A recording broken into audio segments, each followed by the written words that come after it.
Okay, so I was already in a really good mood today.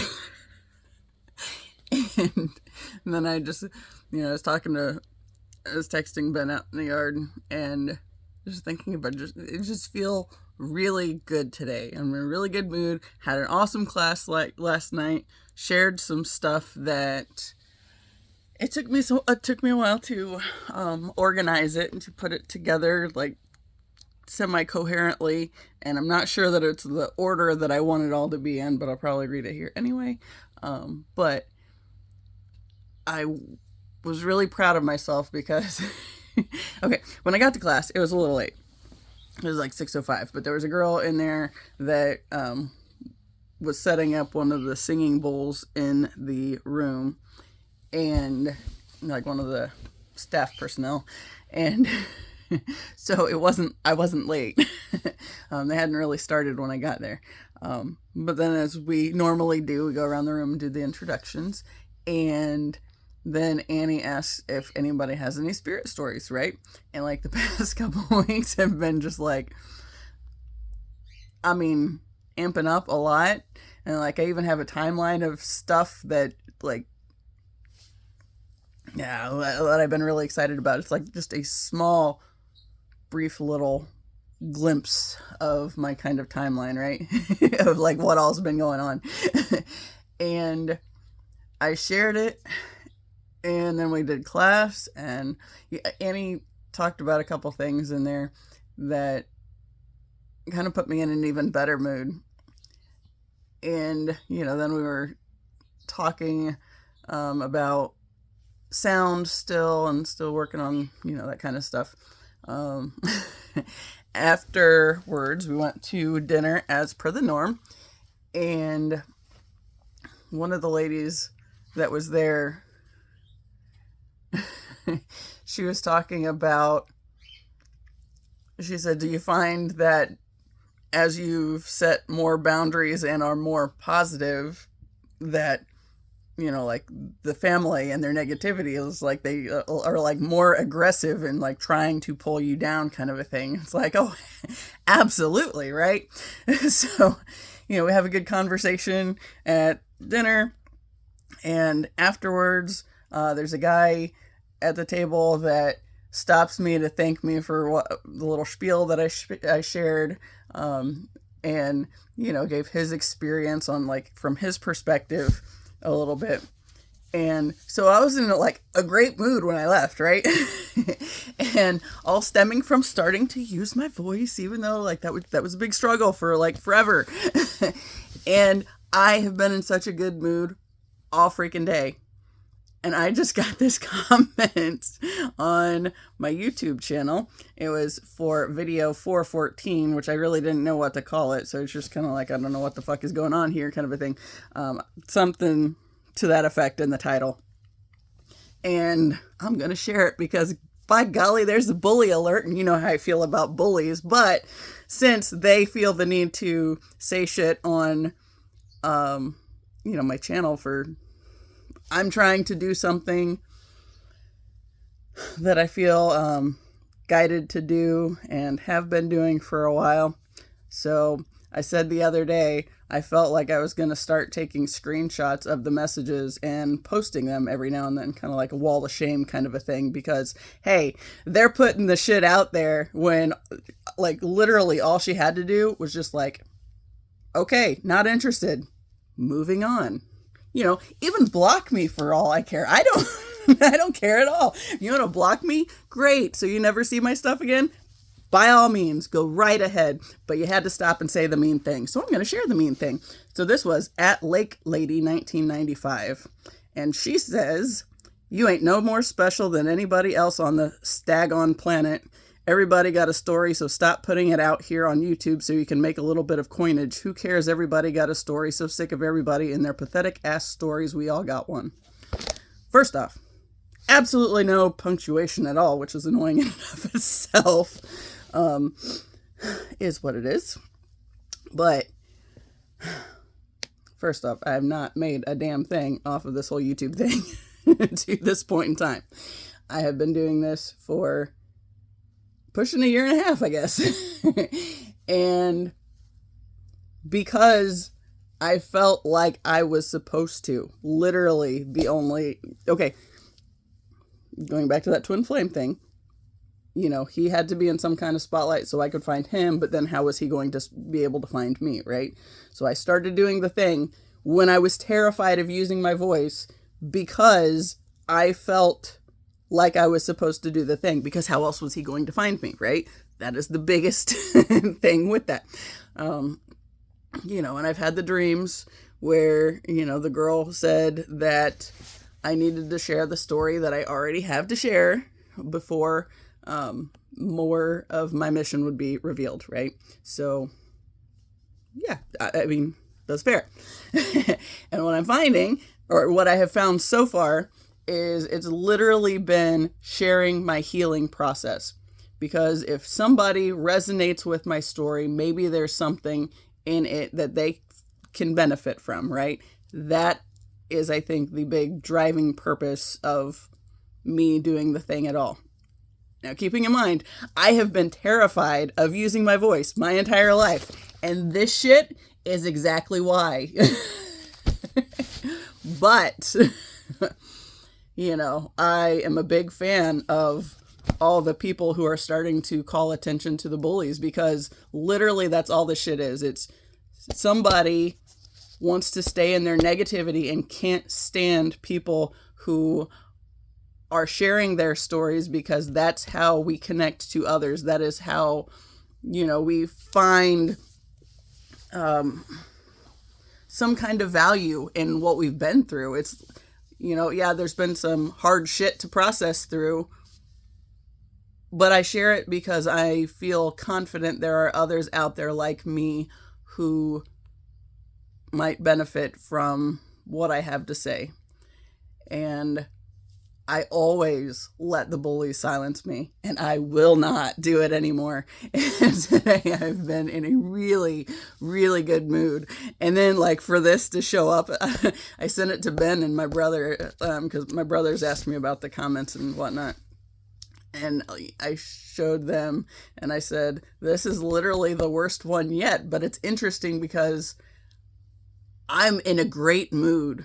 And it's like, it's kind of like, I feel like, okay, whereas with the negativity, like, everybody kind of draws you or wants to, like, pull you down and all that crap. But like, as you start stepping into your light and sharing the more positive side of things, then it really pisses off the the little cockroachy types, right? The little Lake Lady 1995s of the world who want to hide in the shadows, but just come around to somebody who, I have like 90 some subscribers at this point in time, and it's taken me 1.5 years to get here. And I have not been going out of my way to build my channel because I was afraid of this bullshit. I'm not afraid of it anymore, y'all. And now it's like, I am finding purpose and value and meaning in what I am doing. And I feel like just how much I've changed in sharing my story, for anybody who comes across it. You know, if they don't watch my channel, I don't give a shit. It's not a problem. But why do you have to go about and say the mean thing, other than you're part of the world, the problem of the world today, that like everybody wants to just be like, stay stuck in their misery and wait for somebody else to like come and magically just clean it all up. But that just, okay, that goes to that, you know, looking for something outside of yourself to save yourself, doing the hard things, using your voice, and starting to share the story you have to share is literally how we start making changes, because this way we can connect with other people who, you know, maybe they've been through similar things, or maybe they're on the opposite side of, you know, something that we've been through. But maybe in sharing the stories and having the conversation, we find a way to make, you know, little subtle shifts that will eventually amount to something big. Right? But not Lake Lady 1995. She wants to be mean. So, okay. And yes, I took a screenshot of the comment from my email, and I'm going to hang on to it. I'm going to put it in a little wall of shame kind of folder, I think, on my computer. And then when I, make my make my Instagram account public, then I'll start posting that shit. And I will have a little wall of shame bit there so everybody can see the mean people in the world, because they think they can be mean on social media just because, they're hiding behind a computer, and, but all it is your ickiness is spewing out because you can't stand people are doing things that might lead to change. And I'm all about people changing for the better, so I am more than happy to start sharing this bullshit because, cockroaches might as well be exposed, because there's a reason the world got to the way it is today, and that is because all the people that, felt like they could do the mean things or the shady things in secret never get caught for it. Well, now we got social media, and now you want to hide behind the computer, and well, maybe you never said anything to somebody in person, but you're still doing it, so that's still obviously a part of who you are energetically at this point in time. So, all right, here we go. I will be more than happy to do this. Okay. So I don't have the first two, and I did block them from my channel. And, initially, because I was trying not to let that kind of shit, get to me, I did block those people from the channel and delete the comments because I didn't want to have it there. But now I think I'm going to leave it because now other people can see the kind of bullshit that is out there. And, all you have to do is go back to my earliest videos to figure out what I've been through and how hard this has been for me. And you just wanted to say the mean thing, right? So, okay. Game on. Oh man, I have been in a great mood all day and I love it. Yet I feel like there was something else I wanted to talk about in there. Oh, yes. One thing. I talked the other day about the guy that pissed me off. Like, I was livid because we went to the little ice cream shop in town, me and my aunt, and got ice cream for us and pup cups for the dogs. And that dumbass dude stuck his fucking hand in my car while my dog is going nuts already. And was all acting like it was, I don't know, like Taz nipped him. He deserved it. And the dude's just like, but it's like, I was thinking about that. It's like, that is exactly this boundary thing, like the lack of boundaries. And good God, white people. Oh my God. I can say that being a white people. Oh, the worst of the boundaries. Like, who fucking sticks their hand in somebody's car when the dog is already going crazy? I mean, okay, sticking the hand in the car, period. But also, okay, do we want to go from the angle of, he's an old creepy dude and I'm a woman? We could go that approach. Do we want to go with, I just love doggies? I don't care. But that's all it is a lack of boundaries. He thought for some reason he had some kind of right to do this. So, dude, you kind of deserved it. Sorry. And yeah, that is a really pretty red finch. Little house finch on the lavender bush. Lilac bush. Yeah. But there's that. So I'm gonna go ahead and share this thing that I shared in class last night. And I don't know that it's the order that I would, I'm not done with this because I think this is part of book material type things, but in short notice, trying to connect all these little pieces to share with the class, because I did it in like 2 days. And that was starting when I woke up morning before yesterday. So, yeah. So, and I've also shared my vulture thing on here before, but I'm not sharing that today. But it goes back to that vultures thing. And of course, excuse me. Well, there's like more to that even. I love vultures even more. Like, the more I'm learning about them and like what they represent, like the more I just love them.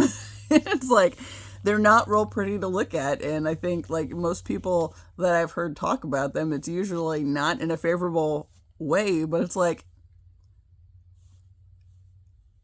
they're completely necessary. It's like, just because they might not be the prettiest thing to look at doesn't mean that they don't serve a very important purpose, right? So, anyway, I'm just going to read the thing that I read for the class, and then there's a little timeline. It's long, but whatever. It's also little paper. Okay, so in the past year, I found myself incredibly drawn to vultures. The immense growth card in my animal apothecary deck calls them the golden purifier. The guidebook says, vulture sustains her life by living off that which is dead. She does not interfere by bringing a quicker death to her prey. Instead, she allows it to endure what it must, and its suffering ends in its natural time. This mirrors back to us the importance of patience. In the same way, vulture cleanses the land, suffering purifies the heart from and removes the veils of ego. Suffering is in both its forms. That which is inflicted upon us and that which is self-inflicted is meant for growth. Whatever form your own suffering takes, you must first accept it. When we resist pain, we resist the aspects of ourselves we do not like. When we resist rejection, we perpetuate self-inflicted suffering. It is only when we accept it that pain begins to do what it was meant to do, transform us. Vulture's medicine asks you to understand that pain, suffering, and trauma hold energetic power. It is your choice whether to allow that power to attack you or to transmute its energy into your greatest asset. If you choose the latter, within you, a hidden gift will be revealed far greater than all of your pain. I've mentioned before that I am a transmuter. The way this works for me is that dense lower vibe energies are drawn to me and basically stick to me for me to clear and transmute them from my system. I was 41 before I figured out that this is what I was doing, and I turned 41 last summer. I've done this all my life. Day before yesterday, I drew the Sacred Journey card from my Cosmic Reading deck, and it says this: darkness need not be feared, but simply understood. Darkness is a misunderstood energy which causes so much emotional distress and disharmony around the world as it is seen as something separate to God. Most often, it is seen as something that needs to be avoided and battled. Darkness, too, serves its purpose. Through darkness, we come to see the light that is in us. We expand our conscious understanding through first walking in the shadows of our soul. The more you ignore, push away, and avoid darkness, the more it is attracted to your space. It is only through love and understanding of the true nature of darkness, embracing its role, and having gratitude for the lessons it teaches us that we are able to transcend its karmic wheel. Only then do we break free from its cyclic challenges that trigger the soul through its many faces and forms. Darkness is here to help us find our way back into our heart. We are all one, good, evil, light, and dark, and the many other labels mankind has used to separate this energy that is one.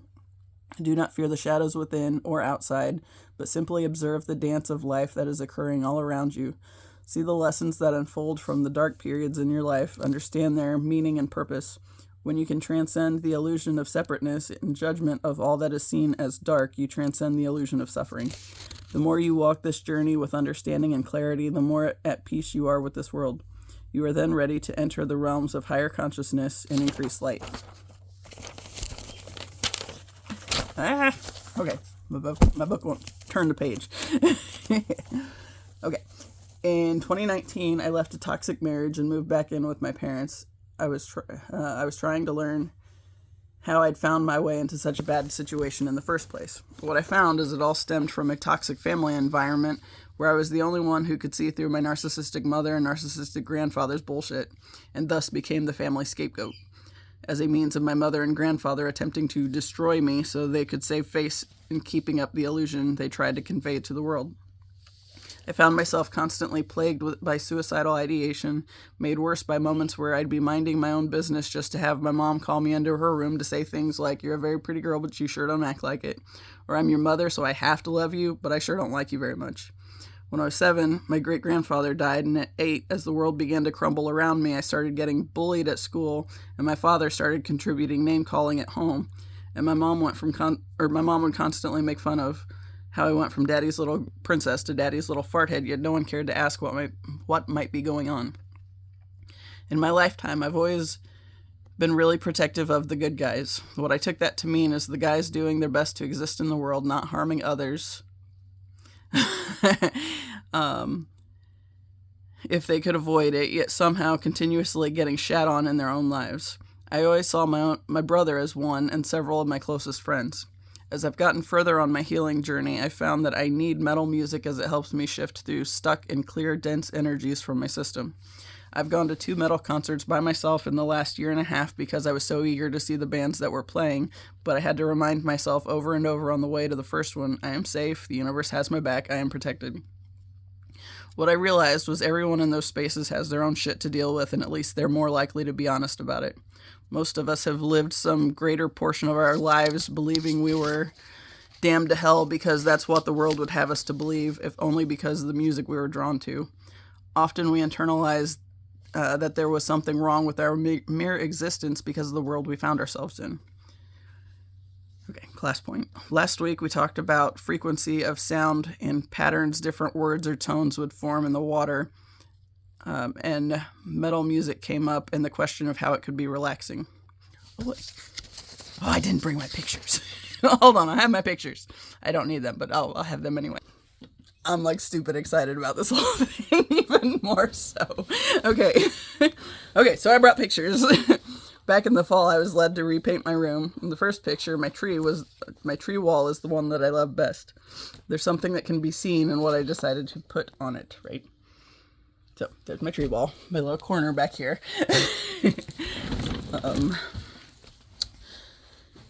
The next 2.5 walls I didn't originally plan to paint, but then when I decided to paint them, I was in a hurry to get it done and skipped skating ahead of time so I could get it done quicker. What I noticed was I was much more erratic with how I went about the entire process, and it's noticeably more chaotic. So I got my little... Yes. This is the wall that my TV's on. Oops. Try to throw it. And the dragon tank I don't have anymore. Oh, bummer. But yeah, it's my chaos in there.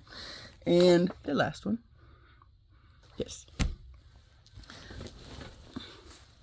What I noticed is that I collect dense energies from my environment. It's chaos. Yet I love these walls because for once in my life I can see the chaos I've carried in my system, outside of my system. Looking even at the chaos puts me at ease because at least it's not just stuck in my system like it always used to be. I've realized addictions in the various forms are a result of chaos some of us are prone to carry within our systems because we are here to clear the chaos in a world where we didn't learn that there was need for such work. So dense energies latch on and pull us into oblivion until we are able to find some way to deal with it. Metal music is a way to connect to others who are here for the same reason. The chaos of metal music resonates for some because for once it feels like there's someone else out there who gets it, or who gets what it is we are going through. And the various intensities... there are various intensities of it because we are all here for slightly different purposes, and it's a sort of spectrum where we've been and where we are going as a collective unit. There are various depths and darknesses as we do our own healing work. We are also working to shift the tides for our brothers and sisters who may still be navigating this darkest of spaces, unable to see the light. As more and more of us start to light up as we remember who we are in spite of who we were made to believe ourselves to be, we pull others near to the light so they are able to find their own light within as well. Some of us have this very deep relationship with death and darkness, and for others it wasn't necessary to have to go to those depths. But that is also why some of us are prone to getting stuck in the trickier energies. Right, so there's that. I have a timeline, but I don't know. I just was thinking about like the dense energies latching on and pulling us into oblivion until we were able to find some way to deal with it. That goes exactly back to that bully point, right? So, you know, she comes at me trying to make fun of me in some kind of way to get me to stop doing the thing that I feel like I'm doing, because I'm starting to light up more. Like, I feel immensely lighter than I ever have at any point in my life. And a big part of it is this whole twin flame thing, which is like the twin flame part is the thing that's been kind of the driving force of, you're not going to quit. You can't quit. There's like so much more than you could possibly understand that is riding on this. So you have to keep moving forward. And I mean, what could be more enticing than the idea of unconditional love, right? So that's that pull, right? So I went ahead and did this little chaotic timeline, which I'm going to go ahead and share because, I mean, I've already talked about all of this stuff on here before. I just haven't shared it all in one space. I mean, one video space. And I kind of feel like, you know, I'm being called to do that more and more because we're getting ready to get to some real big life-changing events. And I've been saying for a while, it's like I feel like when the good things start coming in, there's going to be a lot of them. Like the big things that, like, you know, like me moving and like meeting him and like all this stuff, like all these different things. It's just like, once it starts, it's just going to keep coming. And, you know, I feel like my brother moving back to Oklahoma is part of this. And of course, they haven't moved yet. His wife will be going that way this weekend, but still, you know, it's like, I was talking about this at the table last night too. It's like, I feel like while my brother is still here, you know, because they still have some loose ends to tie up too. And of course, they don't close on the house out there until the end of May. And so she's going to go out there and stay with her brother, which the house that they're trying to get that they close on in May is next to her brother.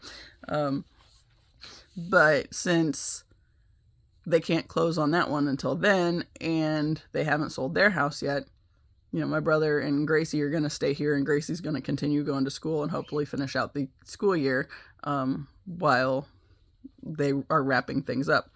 You know, so it's kind of like, I feel like a big part of me being here during that situation is to kind of remain as a buffer with my brother and our parents, right? So, I mean, okay, so he's 2.5 years older than me, but my mom told him when I was born that one of his most important jobs was to protect his baby sister. So he always took that really seriously. And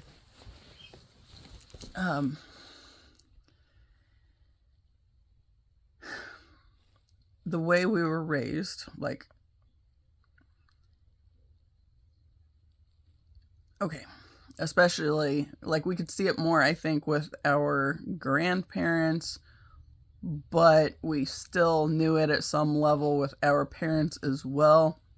You know, my brother was always the favorite, and I kind of got dumped on in a lot of ways because I wasn't the favorite, which now realizing that it's because, you know, I became the scapegoat because I could see through their bullshit, and they were afraid of that. So they would, you know, try to alienate me in all the ways that they possibly could, and, you know, make it so, see, Dr. Ramani talks about, like, the idea of family mobbing.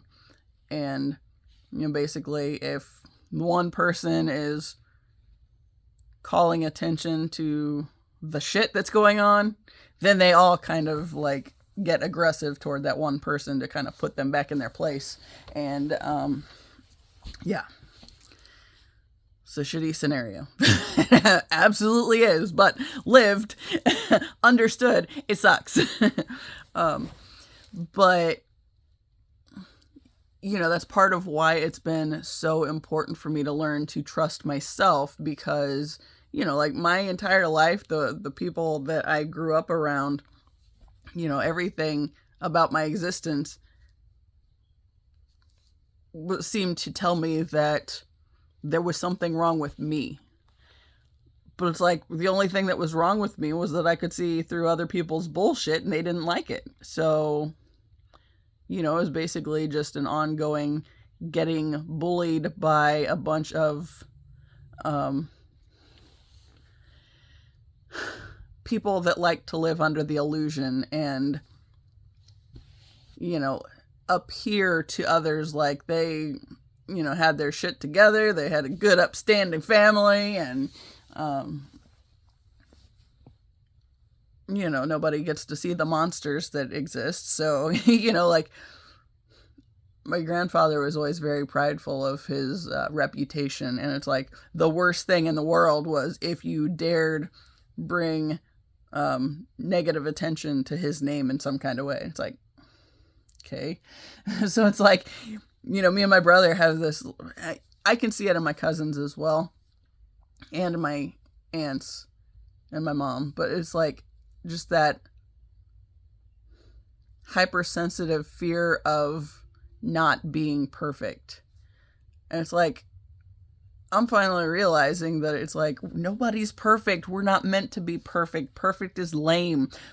Our imperfections are what gives others the opportunity to say, okay, well, maybe she can't do this, but I can do this. So then we start, you know, having conversations, and maybe we can, you know, collaborate in some kind of way, even if it's just like, it gives us both an idea to do something else, right?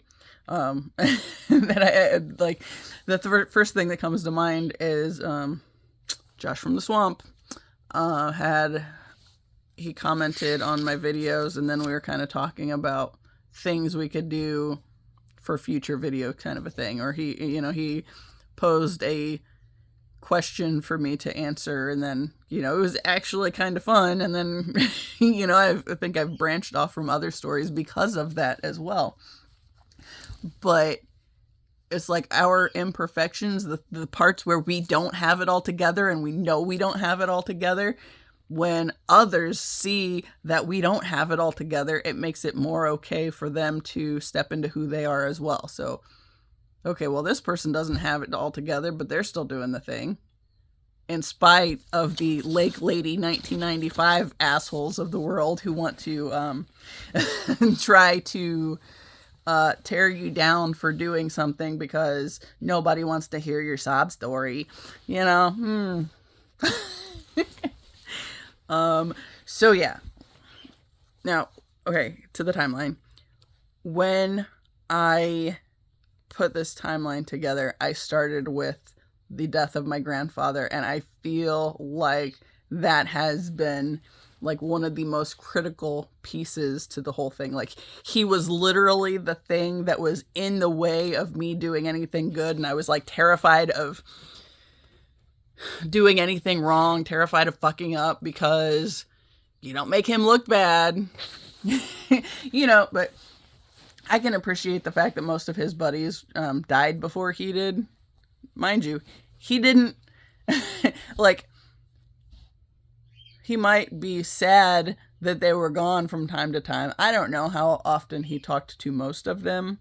I know he did have his buddies that would call and check in on him on the phone and whatnot, and they kind of all died off, and he was always so obsessed over his death. And like I've said before, I basically spent 33 years of my life mourning this man's death, and he hadn't died. So back in August, when he broke his leg, and, you know, when he was at the first hospital, I was taking my mom and not my mom because she lived there. There was only one time she didn't stay overnight at the hospital with him. Otherwise, every single time he was at the hospital, she was there all night, all day, every single day while he was in that hospital until he got to the rehab hospital, and they didn't want somebody staying all the time like that. And then at the nursing home, he was close enough and they checked on him. I mean, the rehab hospital was checking on him a bunch too, but it's like, I don't know, it's like the family was okay with him going to the rehab hospital or the rehab part of the nursing home and not having to stay there with him for some reason. So it's like those were the only times she was able to go home. And it's otherwise like she was living at the hospital like for weeks at a time, y'all, weeks at a time. And she didn't get why that was a problem, like at any level. It's like, when he got moved to the rehab hospital, my mom's youngest sister stayed with him there the first night. I don't know how many times she stayed. I think it was just there the one time. But the next day when he was trying to make a big deal about, well, who's going to stay with me? And my uncle said, what, do you need a babysitter? It's like, that was the first thing or the first time he thought about it not enough to be like, well, no. And then allow the daughters to go home. Like, otherwise they were expected to be there all the freaking time, and my grandmother too. And, it just toxic enabling, and enabling bad habits doesn't do anything except create more assholes. But for those of us who are here for the reasons like I am, for the dense, dark energies to latch on, for us to transmute that energy, and they latch on as long as they possibly can to keep us from finding our way to our light. But they cannot keep us from stepping into our light forever. So, anyway, timeline. Okay, so my grandfather died on December 3rd, that's 123. At video 123 that I did on January 4th, 1234, I set the intention that I'm ready to be found. I watched an online tarot reading that makes me realize, since I'm the runner in this twin flame connection, running from myself at the deepest levels, I'm going to have to do something to show that I am ready. And so I decided to get back on Instagram for the next day. I have this dream where his arm is reaching through time and space, and I'm on this sort of car raft thing. I fasten my seatbelt and look to the thick, churning black clouds in the sky as I start getting pulled down this river and holding on to this arm for dear life. The first 30 minutes back on Instagram, I see another side band that he's attached to has a post in which my comment from one of their YouTube videos is on the video story clip on both the band page and the lead singer's page, and it appears a few other times because people were sharing it with their own stories and tagging the band. In mid-March, he posts something about buying band merch and comments something to the effect of, "I know you're not drinking enough water." And I comment that I'm at least drinking my manifestation water, and he heart reacts, which is no big deal, but shows that he did at least see my comment. Side note, manifestation water that I set the intention of anything that's blocking us from finding our way together is falling away. End of March, I go on Instagram and he's doing a live stream while playing guitar. My screen name pops up as joined, and it seems like everything kind of freezes for a moment until he looks up and sees my screen name. And he seems to grin in response to seeing that I've joined. Conversation starts back up, and he answers a few questions others have put in the chat, and then abruptly says, "Gotta go," and takes off. And when I pointed out, like I paused there to say that there is no way, I have no way of knowing for sure that it was in response to seeing that I joined the live stream that he was reacting to, right? The grin and all that stuff. Somebody's phone chimed at like exactly the point I stopped to talk about this.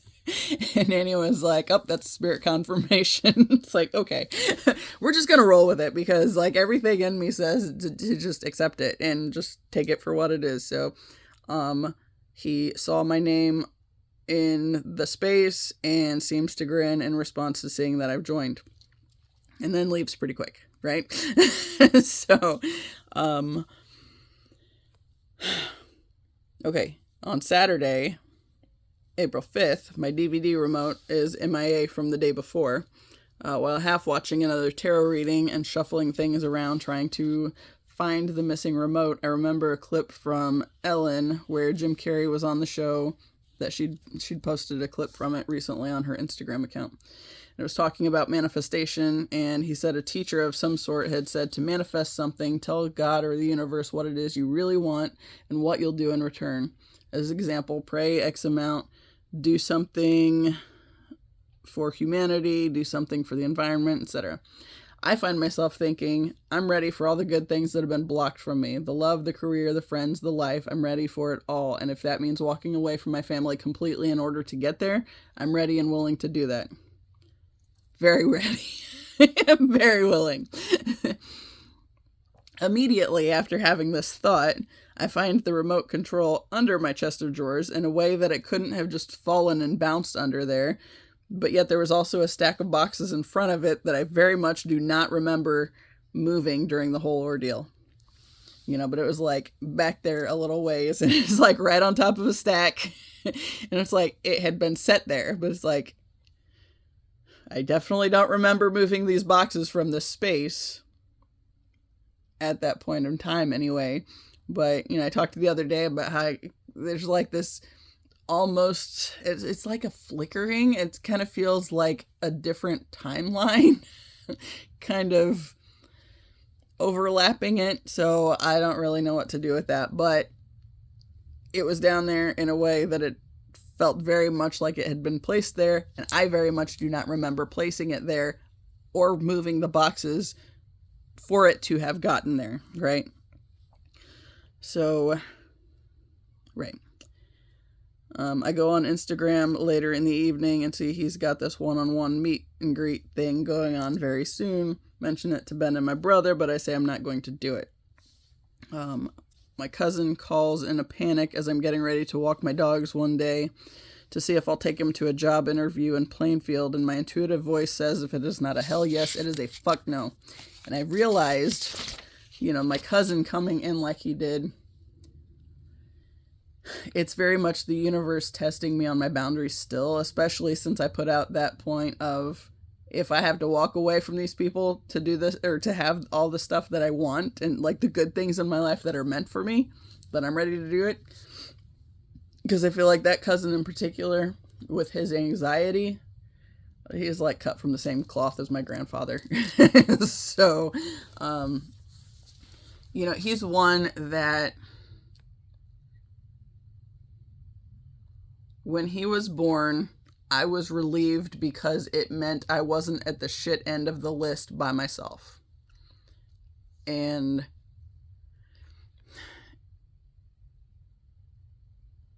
you know, I could argue either side of whether he was on the shittier side of it or I was, and I think I took the brunt of the bullying, particularly from my grandfather and my mother, but I mean, the rest of them are mainly enablers, so that's where the issue is there.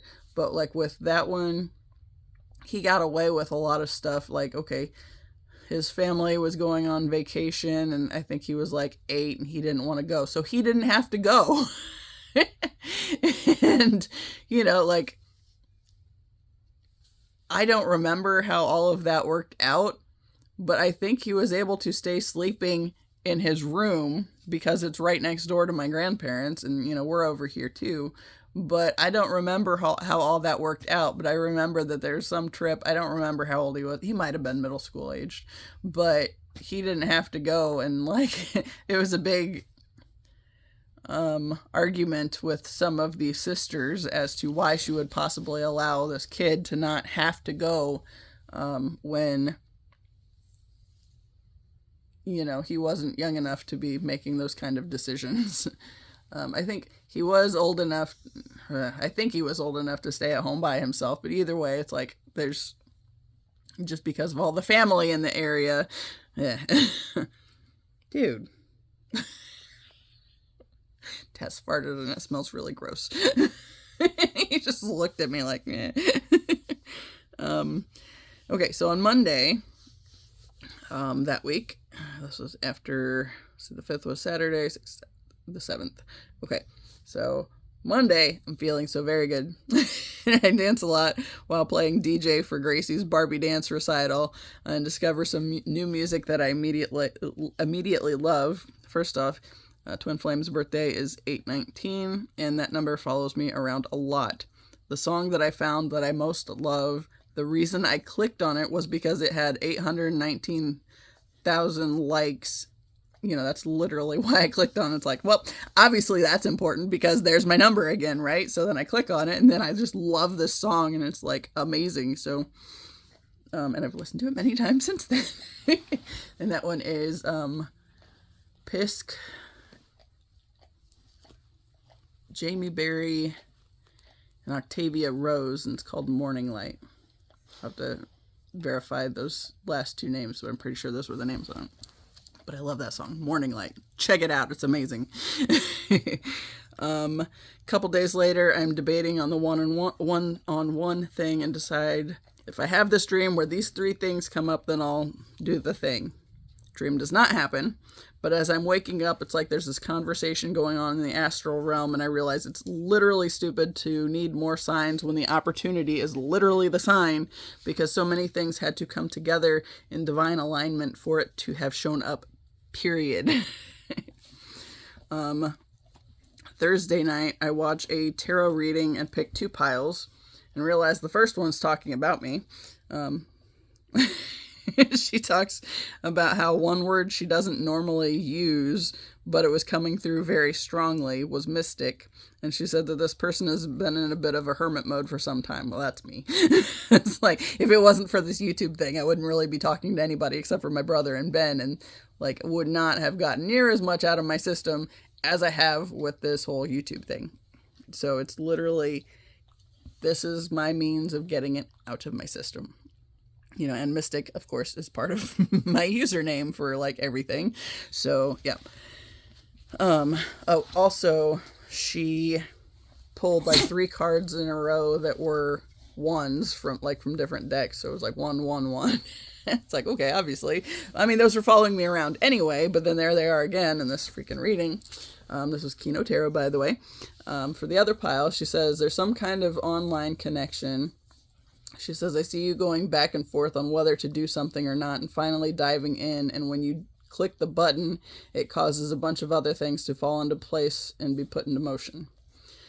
She talks about how one person seems to be really carefree, relaxed, and just waiting, but the other person seems somehow restricted by their life in some way. That's me.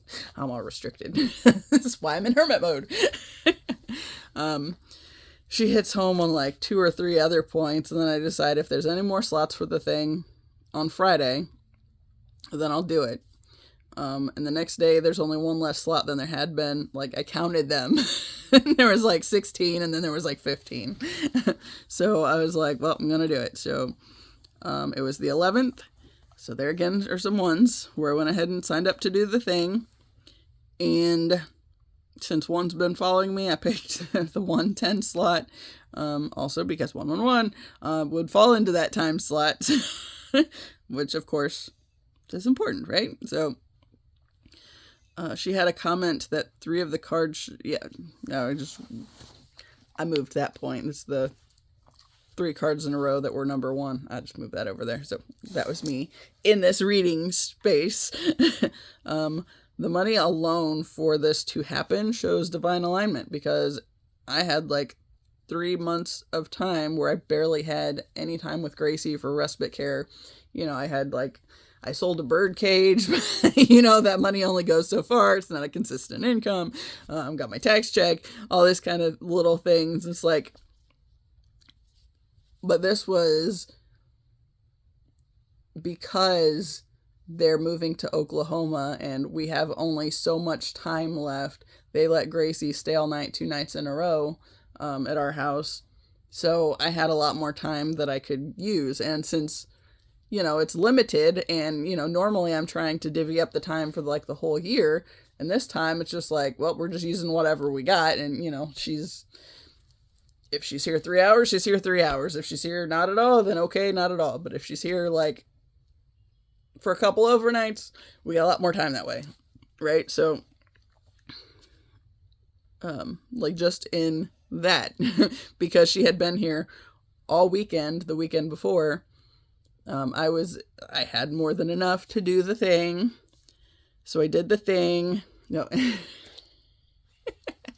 I had this brief thought before I did it. Now, mind you, twin flame, this is, some kind of intense connection, right? And I had this thought of, do I want to pay this to meet somebody? And then I was like, I had this thought of, the one guy that I thought I was going to marry, I found on a dating app. So I paid for I think it was just a month of that because I met him really quick. It's like, and he was okay. It was fine. It's like, but the other one, the one that I married, it's like, I found him on a free one. And well, I got what I paid for there, didn't I? So literally, this is the conversation in my head. And it's like, right. So we're wanting high value human. So we're going to invest a little more. And that's what it is. It's an investment, right? So I go ahead and sign up to do the thing on the 11th. And my receipt has 777 in it. The day of the one-to-one is the day that my parents are leaving to take my aunt and my grandma to see my grandma's sister. So my toxic family will literally be out of town the day of the thing. So, obviously I'm going to be in a good mood that day anyway. So, and this is not one that I contributed to the class, but I'll go ahead and say it here because I can. It's my channel. I do what I want. One of the things that came up, and this is, okay, I'll start with the other part of it first. Okay, so I have this period tracker app, and where I'm at in my cycle today, it talks about I think it was like a Danish, there's one Danish phrase for I have my period, and it translates to there are communists in the funhouse. So that was today's message. But anyway, since, the whole period thing, that'll be over at the point in time that this thing happens as well. So I will be feeling better anyway. And, this is day 3, and honestly, I'm in a great mood. So it's like, that's not really normal for me in the, from past experiences, but that's where we're at right now. So, yeah. But it will be over, so I won't have to be worrying about anything on that end. So it's just one less thing, where I don't have to, or where I wouldn't be stressing out over something potentially. And, it's going to be an online thing, so it's not like it'll mean anything other than I would feel probably slightly like shit. Yesterday I was kind of wound up with the nerves because I wanted to put all this together and read it for the class and actually share it with the class. And I was really excited about all these different things that have been coming together. But yeah, there's still that whole thing. Anyway, back to the timeline. So that day, after I signed up to do the thing and got the 777 in my receipt number, when I was walking the dogs and had 2 bonus dogs, so I had 5 dogs that I was walking that day. There's this, I hear this hawk screech overhead, and I look up and there's 2 hawks. They do a flyby of each other, and it was the coolest thing I've ever seen. But there was actually 2 of them, and it's they were crossing paths and much more closely crossing paths. And hawks are important, y'all. I say that all the time. Hawks are very important. And of course my vultures, because there was one of those flying around that day too. I tried to get pictures of any of them, but having 5 dog leashes in one hand and trying to zoom on the phone, and it wasn't working out so well. But anyway, I did take some pictures, and I did attempt to send a picture to Ben, and I realized later that when I looked at the conversation with Ben that I had sent the picture at 3:21. So 3, 2, 1, countdown. I pulled cards that day, still on the 11th, and after committing to the thing and realized that the numbers all end up as a sort of countdown except for the 24 card, which is a 6 and the only one out of order, which, I mean, technically 10 I just left as 10. I think normally you would break that one down. 11s don't get broken down because it's a master number, and there's some like that. But for this purpose, I left the 10 because it seemed like it was pulling me into the realization of this thing being a countdown. So the cards that I pulled, 10 was the Master Manifester. It says, must embrace your fear to step into wholeness, but when you do, you magnetize what you want to you. 24, which was the 6, says, it's in you. Cowardly Lion went on the journey to find courage, only later realizing it took courage to go on the journey at all. 27, which was a 9. Shake, release, heal, and move on. Setting intention with movement creates powerful results. The card speaks of animals shaking to release fear, trauma from their system. 8, small steps, big accomplishments. Take small steps every day toward your goal, and they'll add up in a big way.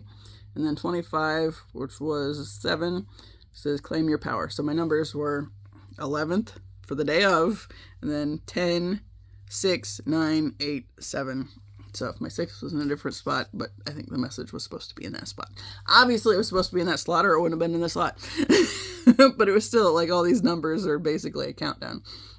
But because I realized that that one was kind of shuffled around, and I thought others were initially, it's like, well, it could be a count up or like progression, steps in the progression, 1, 2, 3, or count down. But since it was the 11th, and since the cards that I pulled started with a 10, it's like, I feel like this is just countdown stuff, so we're rolling with it. Anyway, 25, which is a tiger card. Tigers are important too.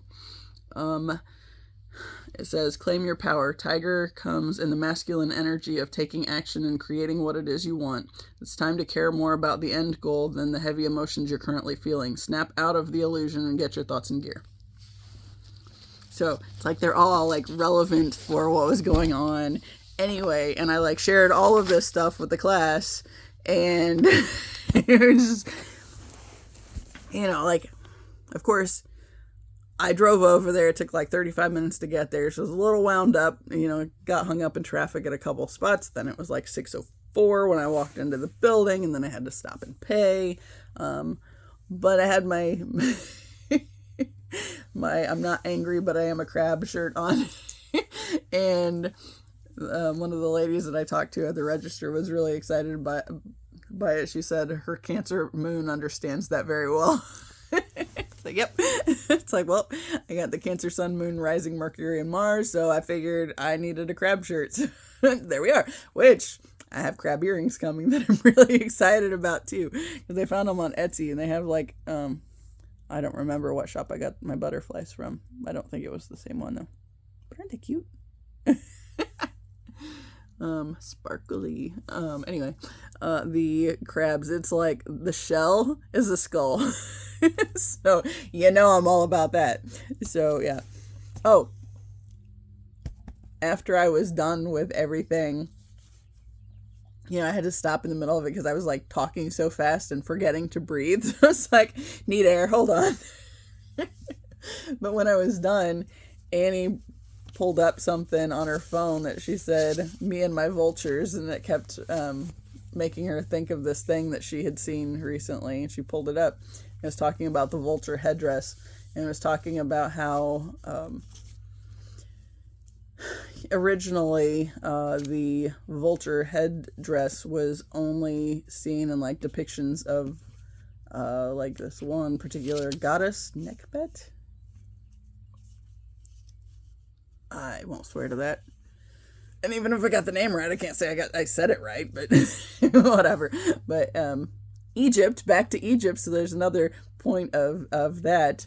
But she was talking about how great royal wives and queen pharaohs were the only ones that got to wear the vulture headdress because, I mean, they're the only ones strong enough to carry the weight, I think was how she said it, of what, the vultures kind of represent. And, talking about transmuting death energies is one thing. When I spent more time looking at that. First off, I found a book I'm going to have to get. It's like a $48 book. But on eBay, I can do the pay in 4 thing, but I need to wait at least until payday, which is tomorrow. But yeah. But I'm totally going to get it because it talks about, the goddesses, and it talked about the headdress too, because that's where the Wikipedia information for, about part of it came from. But the thing, I just left that in the other room. I'm not going to pause it to go get it. The thing I was reading last night, because I was writing about it in the Twin Flame Journal, which I'm on number 12 on, which there's a 12 on the screen when I said that. The thing that I read was, oh boy, family's coming back driving through the yard. Oh boy, let's hope the dogs don't see it right away. Okay, anyway, they're still chilling because the road's tore up. So anyway, they're back, so I'm gonna have to hustle. Anyway, vulture headdress. Yeah, so I got really into this whole thing, and I was writing about it in the Twin Flame book. And like the thing that I saw on, like on the wrap up of the Wikipedia thing was like the great royal wives and queen pharaohs started wearing it in the 5th dynasty, somewhere around that effect. And something in the last little bit talked about how the queen was basically the embodiment of this goddess that's like the vulture, the connection, whatever, but it said the king, something about the king's embodiment of Horus. As a reminder, this is the Eye of Horus, and it represents protection.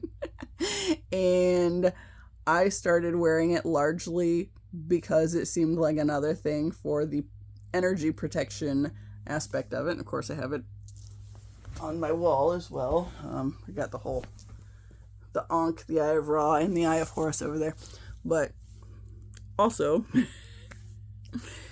because it was early on this twin flame journey when I was starting to make all these connections anyway, and I realized that this one is the one that's associated with protection, and thus I started wearing it for that purpose, but also because it's in the shape of an R, which is his first name, so, or first initial of his first name, so it was like, I'm just going to have this as like a bonus reminder of this thing that I'm like moving towards. So it's like always with me and nudging me in that direction. But